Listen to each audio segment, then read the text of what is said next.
성경의 제일 마지막 성경이 요한계시록입니다. 여러분 아신 대로 이 계시록은 말세 복음이라고도 합니다. 계시록이 가장 귀하게 등장된 핵심이 7교회입니다. 그래서 이 7교회를 중심으로 하나님이 운행하시고 또 그 모든 땅에 될 일을 알게 해주셨고 또 7교회를 통한 하나님의 기대가 얼마나 크다는 것을 나타냈습니다. 여기 7교회는 그 당시의 7교회가 초점이 아니고 전 세계 교회를 상징하는 그런 교회입니다. 이 중에도 보면은 아주 작은 7교회뿐인데도 3가지 모습으로 교회들이 나타납니다. 그래서 주님이 어떤 교회는 칭찬하고 어떤 교회는 칭찬도 하고 책망도 하고 또 7교회 중에 어떤 교회는 칭찬은 한마디도 없고 책망만 받게 돼 있고 이것은 마지막 종말의 시대에 이 땅의 교회들의 형상을 미리 그대로 예고해 주신 것입니다. 스무나 교회나 빌라델비아 교회는 얼마나 하나님이 기뻐하고 칭찬하시고 축복해 주시냐면 하늘 문이 열리는 그러한 축복을 주셨습니다. 열어놓은 축복의 문을 아무도 닫을 자가 없도록 하나님이 다 지켜주시는 그런 언약이 있습니다. 책망도 칭찬도 같이 받은 교회는 에베소, 두아디랴, 버가모 이 3교회입니다. 이 교회는 무지무지하게 칭찬도 하셨고 또 무지무지하게 책망도 하였습니다. 그래서 어떤 교회는 칭찬과 책망과 함께 받는 그런 말세의 교회가 등장된다 하는 것을 보여준 것입니다. 또 오늘 두 교회인 4대 교회나 라오디아 교회는 아무리 봐도 칭찬은 한마디도 없고 전부 책망만 하였습니다. 그래서 왜 이 3가지 모습을 오늘 우리 하나님 백성들에게 주님 오실 때까지 이 복음으로 주시는가? 이것은 칭찬받은 일들은 본을 받아서 그대로 소유하고 또 책망받은 일에 대해서는 우리가 그것을 버리면 됩니다. 떠나면 됩니다. 청산하면 되는 것입니다. 할렐루야.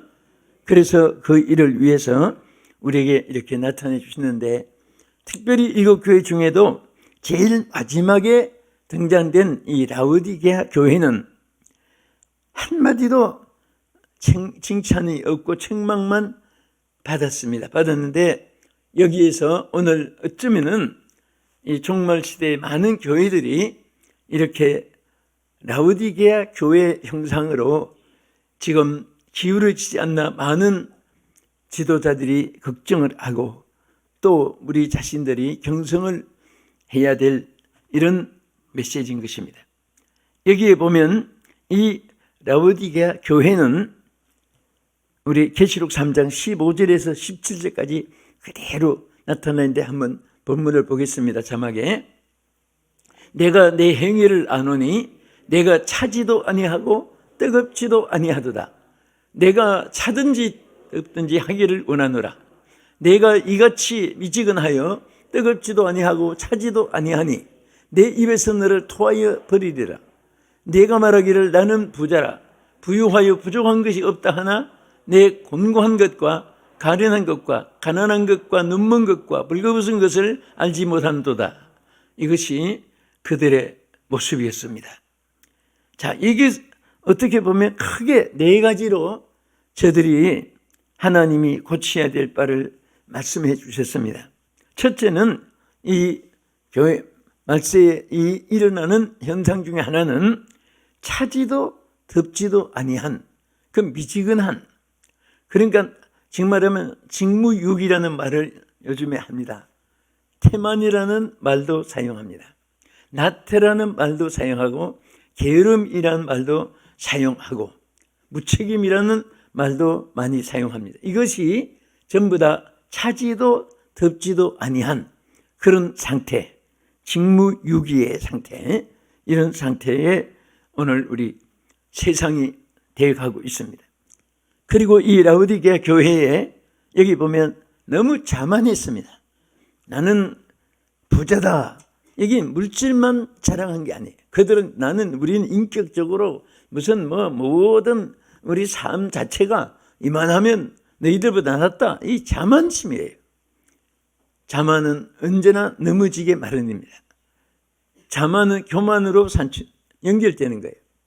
그래서 우리는 항상 주 없이는 살 수 없다는 것, 주 떠나면 내 생명 헛된다는 것, 또 주와 함께 하지 않으면 언제나 영적 고아라는 것을 우리는 잊지 말고 항상 주님 붙잡고 의지하고 주님께 붙잡고 호소하면서 겸손하게 갈 수 있기를 예수 이름으로 축복합니다. 이 성경 말씀에 보면 이런저런 죄는 또 용서도 물론 다 용서받지만은 그렇게 심하게 다룬 것이 없는 것도 있습니다. 그러나 하나님 심하게 강력하게 다룬 것은 교만입니다. 어느 정도로 교만을 싫어하는가 하면 교만한 자는 물리친다 그랬어요. 물리친다는 것보다 더 그건 햇감 자르듯이 잘라내는 거예요. 그리고 관계를 다 끊어버리는 겁니다. 교만은 하나님께 물리침을 받는 거예요. 그러나 겸손은 오히려 여러분이 어렵고 비참하고 힘없고 능력 없고 길이 막히고 불통하고 억울하고 원통하고 몸부림칠 때 그때가 여러분 어렵고 원통한 일이 세상에 얼마나 많은지 모릅니다. 그럴 때 하나님을 향해서 주여 도와주소서, 주여 응답하소서, 주여 승리하게 해주시옵소서 기도할 때 하나님의 역사가 함께 할지도 믿으시기 바랍니다. 그래서 겸손한 자에게는 은혜를 베풀어 주신다. 그리고 이 라우디게아 교회 여기 보면 열심히 식어졌습니다. 19절에 보면은 저들이 열심히 찌그진 상태를 이렇게 말했습니다. 무릇 내가 사랑하는 자를 책망하여 경계하노니 징계하노니 그러므로 내가 열심을 내라 회개하라 그랬어요. 열심을 내라 회개하라. 따라합시다. 열심을 내라 회개하라. 우리는 무엇이든지 충성이라는 말이나 열심이라는 말이나 또 열심을 품고 그런 말이나 달려간다는 말이나 이게 전부 다 열심에 대한 연결의 말이에요. 그런데 우리가 하나님의 사람으로 하나님의 섬기는 일에 대해서 신앙심도 절대로 잃으면 신앙이 나태해진다는 것은 육체의 기력을 잃어버리는 것보다 더 무섭습니다. 내 신앙이 왜 이렇게 착가라앉지? 왜 내가 예배도 싫어지고 교회 가는 것도 싫어지고 전도하는 것도 싫어지고 자꾸 이런 생각이 나면요 그건 큰 중한 암병보다 더 무섭습니다. 말기 폐병 환자보다 더 무서운 거예요. 절대로 우리 신앙이 나태해져서는 안 됩니다. 신앙의 불이 정열이 꺼져서는 안 돼요. 그래서 이 말세에는 전부 가나 오나 만나고 헤어지나 앉고서나 먹고 마시나 무엇을 하든지 다 보면은 신앙을 도와주고 신앙의 불을 붙여주고 신앙을 이끌어주고 키워주는 것보다도 전부 다 시험거리가 많고 상처투정이고 무슨 투정이고 왜 그러냐? 말세는 불법이 승해진다고 했습니다. 무법천지가. 그러니까 이럴 때일수록 우리는 나는 가리라 주의 길을 가리라. 자기 페이스를 잘 지켜나가야 됩니다. 할렐루야. 절대로 자기를 상실하면 안 돼요. 자기가 지키지 않으면 안 됩니다. 자기가 귀한 줄 알고 자기가 이렇게 쓰러져서는 안 된다 그런 생각했을 때 주님을 의지하게 되는 거예요. 솔직히 주님을 의지해가지고 안 되는 것이 없습니다. 그래서 우리가 이 라우디게아 교회를 왜 우리에게 모델로 교훈을 줬습니까? 이렇게 하지 말라고 교훈을 주었습니까? 절대 열심히 식으면 안 되니까 열심을 내라 그랬습니다. 할렐루야.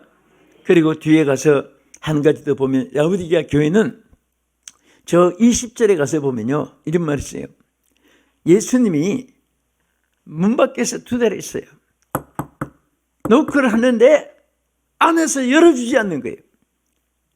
라우디게아 교회를 향해서 내가 문 밖에 서서 두드린다고 했습니다.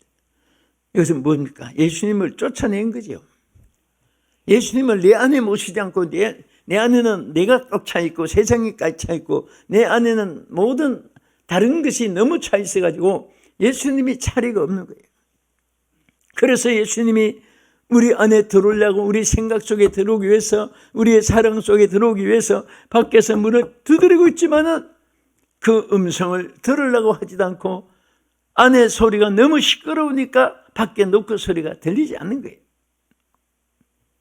사람들은 참 좀 강팍해지가니까 들어도 감동이 없고 보아도 느낌이 없고 그냥 마비 상태.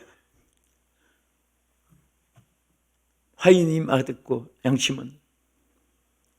오늘 이런 시대일수록 우리 하나님이 이제 3가지를 우리에게 살아 사서가지라 뒤에 이 라우디게아 또 이와 같은 사람들에게 주신 3가지 경종이 오늘 본문의 줄거리입니다. 첫째는 무엇을 사라고 했습니까? 우리 계시록 3장 18절 한번 보겠습니다. 내가 너를 권하노니 내게서 불로 연단한 금을 사서 부유하게 하고, 거기까지. 자, 무엇을 사라고 했죠? 금을 사라. 그럼 금이 얼마나 비싼데, 아니 그 비싼 금을 사라고 할까요? 에? 우리 세상에 땅에 있는 그런 금을 말하는 게 아닙니다. 또 사라고 하는 것은 그럼 가난한 사람은 평생 가도 금을 못 사는데 그런 게 아니고, 우리가 사용하는 머니 그런 돈이 아니고 이미 값을 다 예수님 십자가에서 지불해 놨습니다. 그런데 그것을 믿으면 우리 것이 되는 거예요. 그런데 여기에 금을 사는데 무슨 금을 사라고 했습니까? 불로 연단된 금을 사라 그랬어요. 이것은요, 베드로전서 1장 7절에 보면 믿음을 의미하기도 합니다. 우리 한번 보겠습니다. 너희 믿음의 확실함은 불로 연단하여도 없어질 금보다 더 귀하여 예수 그리스도께서 나타나실 때에 칭찬과 영광과 존귀를 얻게 할 것이니라. 할렐루야. 불로 연단한 금같이. 우리는 믿음이라는 것은요, 그냥 아스팔트 대로를 걷는 그런 것이 아니고, 꽃방석을 걷는 것도 아니고, 궁궐, 대궐, 왕실 같은 화판에서 그냥 즐기기만 하는 그런 세계도 아닙니다. 믿음은 항상 전쟁터의 격전지에서 싸우는 전사와 같습니다.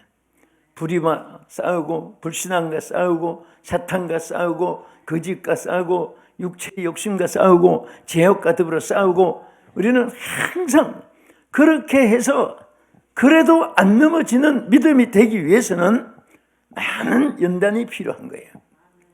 금은 연단된 믿음을 의미하죠. 두 번째는, 자, 우리 계시록 3장 18절 다시 보겠습니다.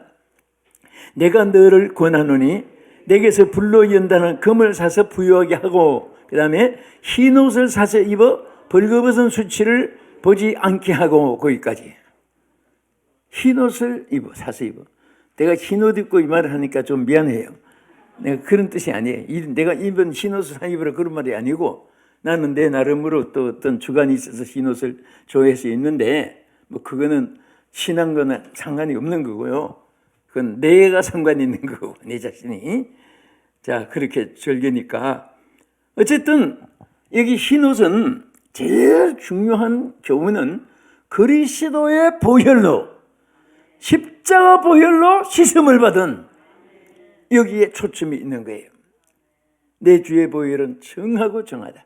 내 죄를 정케 하신 주 날 오라 하시네.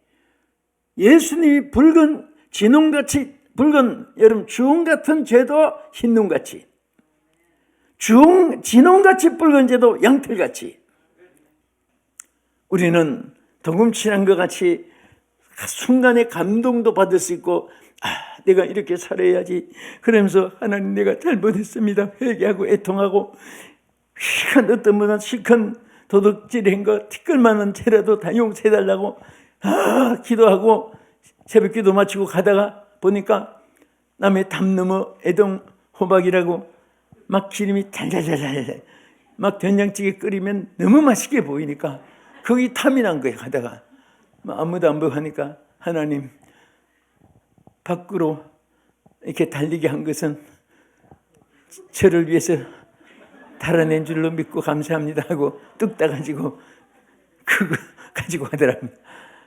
아니 밖으로 다니도 줄기가 안 했으면 안 했으란 거지. 에?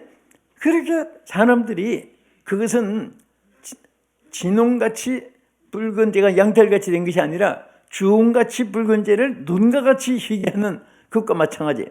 그래도 깨달은 것만은 다행인데 변질이 되면 안 되는 거예요. 그래서 진홍같이 붉은 재가 양털같이 되는 것은 깎아내도 흰색이 나오듯이 오늘 우리는 정말 하나님 앞에 정말 십자가 보혈로 씻음을 받은 하나님의 사람답게 그 은혜 가운데 살아야 됩니다. 할렐루야. 우리 계시록 7장 14절 보겠습니다. 내가 말하기를 내 주여 당신이 아시나이다 하니 그가 나에게 이르시되 이는 큰 환난에서 나온 자들인데 어린 양의 피에 그 옷을 씻어 회개하였느니라. 이게 무슨 말인가 하면 천국에서 다 흰옷 입은 무리들이 나타난 거예요. 그래서 저 무리들이 뭔가 물었을 때 그때 대답해 준 말이에요. 저분들은 다 환난 중에서 나온다는데 이 세상에는 정말 박해가 많고 기독교에 우리나라 같이 안전한 데가 없어요. 막 기독교 박해하는 나라가 지금 얼마나 많은지 모릅니다. 총살형도 되고 참수도 시키고 우리 기독교인들이 참수당한 사람도 건네리도 많아요. 지난번에 이렇게 큰 문제도 있었고 우리 친구 하나도 허민영 목사님이라고 단두대까지 들어갔는데 어떻게 살아나서 그 이제 영화 제작을 준비하고 있는 얘기 들었습니다. 그렇게 막 그런 쪽에서도 하나님께서 정말 그런 가운데도 끝까지 신앙을 지킨 사람들, 이 어린 양의 피에 흰옷을 입은 그 분들이 그 옷을 벗어내지 않고 더럽히지 아니하고 끝까지 보혈의 공로로 사함받은 신앙을 지켜나온 것을 우리 칭찬해 준 것입니다. 끝으로 자, 또 뭐라고 했습니까? 무엇을 사라고? 자, 우리 본문을 다시 읽겠습니다. 계시록 3장 17절부터 18절까지 쭉 읽겠습니다. 시작. 내가 말하기를 나는 부자라 부유하여 부족한 것이 없다 하나 내 곤고한 것과 가련한 것과 가난한 것과 눈먼 것과 벌거벗은 것을 알지 못하는 도다. 내가 너를 권하노니 내게서 불로 연단한 금을 사서 부유하게 하고 흰옷을 사서 입어 벌거벗은 수치를 보이지 않게 하고 안약을 사서 눈에 발라보게 하라. 할렐루야. 따라합시다. 안약을 사서 눈에 발라보게 하라. 안약을 사라는 것은 여러분들은 장님이 됐든지 시력이 백내장이 됐든지 너 시력이 초점이 흐려졌나 그것을 의미하는 여기 말이 아니고 영적으로 영의 눈을 떠라 그 말이에요. 영의 눈을 떠야지 주님을 바라보고 하나님의 예비하신 것을 믿을 수 있고 또 하나님의 일을 할 수가 있습니다. 아멘. 우리 눈이 어두우니까 옆에 좋은 것이 있어도 못 봐요. 길을 제대로 찾아가지 못해요. 눈이 어두우니까 가치 있는 것과 무가치한 것을 구별할 줄도 몰라요. 여러분 보세요. 바울이 신라와 함께 옥중에 가서 뭐 했어요? 뭐 했습니까? 찬송하고 기도했지요. 그런데 간수들, 관리들, 또 그 안에 있는 죄수들은 너무 무지몽매한 거예요. 그러니까 하나님이 바울과 실라가 기도하니까 옥토에 막 지진을 일으킨 거예요. 흔들어놨어요. 그러니까 간수가 놀리고 거기 있는 옥중에 있는 사람들이 다 놀래서 하나님이 살아계신 사실을 발견했어요. 그래서 막 간수부터 무릎 꿇고 막 선생들아 우리가 어찌하여 구원을 얻으리까. 하나님께서 오늘날 막 흔들어도 사람들이 너무 강팍하고 무지몽매하니까 그래도 깨닫지 못하고 너무너무 하나님이 사랑하기 때문에 정신을 차리라고, 하나님을 떠나지 말으라고, 하나님 앞에 신앙의 절개를 지키라고 우리에게 역사하는데 사람들이 전부 무관심하고 다 심령이 마비돼 가지고요, 치과 가서 마취 해가지고 이빨 뽑았는지 끼웠는지도 감각이 없을 정도로 사탄은 자꾸 마취를 시키고 지옥에 가기까지 깨달음이 없도록 마취시키고 무감각하게 만드는 거예요. 그래서 오늘 하나님께서 우리에게 안력을 사서 발라보게 하라. 여러분 사도행전 7장 55절에서 스데반이 마지막 순교를 당할 때에 영의 눈이 떠졌어요. 신앙을 지키다가 보니까 영의 눈이 확 떠져 있는데 무엇을 봤어요? 불어 룩게 하고 소리쳤어요. 예수께서 하나님 우편에 서신 것을 보느라 막 감격돼 가지고 소리쳤어요. 주님을 바라볼 수 있게 됐습니다. 오늘 여러분과 내가 어려울 때 주님을 바라볼 수 있기를 축원합니다. 주님이 보여지기를 축원합니다. 주님을 찾을 수 있기를 축원합니다. 오늘도 살아가는 우리 성도들, 주의 날을 기억하고 주의 성전에 와서 예배할 수 있도록 은혜 주신 것을 감사합니다. 또 국내외에서 텔레비전으로 예배하는 모든 개인, 가정, 고원들, 양로원들, 단체들, 병원들, 하나님께서 그들에게 큰 치유의 역사를 나타내 주시옵소서. 성령의 불길을 임하여 주시옵소서. 하나님 아버지, 이제 오늘 특별히 튀르키예 많은 주여 신명들이 지금도 살아서 아우성치는 저들을 아버지 어떻게 하오리까? 구출해 주시옵소서. 이미 수만 명의 저 영혼들 하나님 불쌍히 여겨주시고 할 수만 있다면 저들을 다 주의 나라에 영접해 주시기를 원합니다. 아버지, 이제 우리 살아있는 생존 세계의 인생들이 여호와를 찾게 하여 주시옵소서. 우리가 하나님을 찾나이다. 주여 영접해 주실 줄 믿습니다. 불쌍히 여겨 주시옵소서. 오늘 우리 모두가 다 오늘 하나님의 은혜 가운데서 주여 저희들이 영원히 다 밝아지기를 원하옵나이다. 불로 연단하여도 없어질 금보다 귀한 믿음의 소유자가 되게 해주시고 십자가 보혈로 우리의 죄악을 다 씻음받은 의의 길에 서서 주님을 섬기게 하여 주시옵소서. 예수님 이름으로 기도합나이다. 아멘.